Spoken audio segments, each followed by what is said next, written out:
Beloved family, I have a message that the Lord gave me. It was on Monday at 3 a.m. When I was sleeping, I saw in a dream that we were in a hall. This hall was really huge. You will never see this kind of hall in the world because it was extremely huge and enormous. Inside this hall there were multitude of people from all races, all language and all color. It is as if the whole world was gathered in this hall. All the people of the world were there. They were Indians, Chinese, African, Europeans, everybody was there, and all the races that the Lord has made were there. There was a lot of noises in this hall like uproar. There were people talking, arguing, even fighting. There were a lot of noises and agitation. As people were arguing, others were fighting. There was an atmosphere of chaos in this hall, when suddenly I heard a powerful thunder in the sky. I was scared. I said in myself, since I was born on earth I never heard and saw this kind of thunder before. I tried to look out. That's when I saw the sun. It was not like every day. There was extreme heat and unbearable temperature. I said in my heart, I feel in my heart that this unprecedented thunder has to do with the end of world. It is not normal. I am scared. Please Lord have mercy on my soul. When suddenly a second powerful thunder struck, for me there was no more doubt that the world was ending. Since I seemed to be the only one that was shaken by this incident, I said, let me stop this multitude of people that are busy arguing and talking and fighting one another, and ask them if they are hearing these thunders or I am the only one hearing it. I was feeling the unbearable heat of the sun. I began to try and get the attention of the multitude. I said, stop fighting and arguing, the end of the world has come. The Lord has returned. Just listen to the thunders that I am hearing.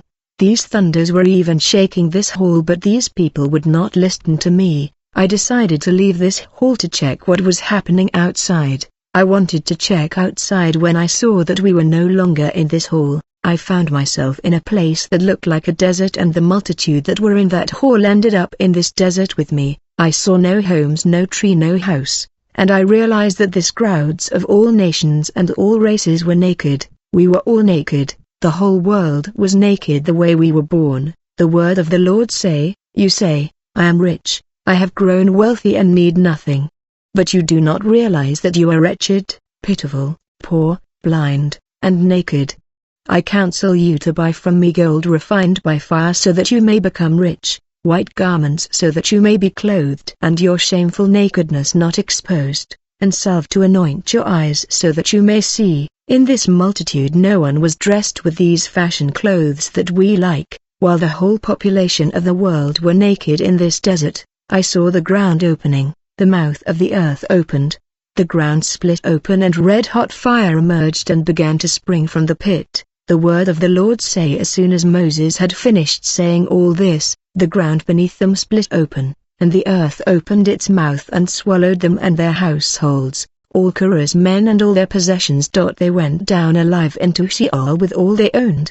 The earth closed over them, and they vanished from the assembly. Beloved, the ground beneath the multitude of all nations standing was split open, and the earth opened its mouth and swallowed all these people. This red-hot fire looked like blood that was boiling. I saw everybody in terror and on their knee begging the Lord for mercy while people were plunged in the lake of fire. At that moment the sun changed. It became intense, shining beyond normal temperature, torching the multitude of Chinese, Indian, African and European and American, the people of all races that don't care about God and decided to live life the way they wanted, was so much in terror because of the pit of fire that was boiling, and the heat wave that burned them. They knelt down begging God mercy and intervention. The entire world in desperation lifted their hand asking for mercy. I looked at the sky, and that the sky receded and vanished like a scroll being rolled up, and every mountain and island were moved out of their places. I saw the veil of the sky being removed. That's when I saw the face of the Lord appearing in the heaven, and his face covered the whole space in the sky. Really, the Lord is mighty and big, we must fear him. I beheld the face of the Lord covered the whole earth. He had eyes, nose, mouth and beard just like a human. It was tremendous sight, something of unprecedented magnitude and apocalyptic. I was on my knee begging the Lord to forgive me, and I said, Lord have mercy. I heard the voice of God when he said, you are the one who is asking me mercy now. Go tell the dweller of the earth, I gave them time and opportunity to repent and abandon sin, but they are not listening. The time of grace has passed, and the time of justice has come. I was on my knees begging for mercy when the ground began to split and fire that looked like blood was boiling, and burning these people of all nations, all race and languages. I have never seen this fire that looked like blood. It was changing color from red to yellow, amber and so on. The crowds were falling in the lake of fire. The Lord said, I have given you time to prepare, but you used it for your ambition and project, relegating me and your preparation in the last position. I am no longer your priority. All your effort is for this world and its offers. You don't care about me. It's this world that is a priority for you. The only thing I am asking you is to walk in my fear and to walk in holiness. But man has become homosexual, lesbian, Satanist, doing all kind of wickedness and ignoring me. All that matter for you is the temporary interest. I am not your priority. You have prioritized your interest while I made you to serve and worship me, but your priority and love of the goods of this world has replaced me and has become idolatry. You are worshipping things that your eyes see, things like cars, houses and clothes. Now that you are in this desert facing judgment, are you seeing cars, houses and clothes? You are all naked just the way you were born,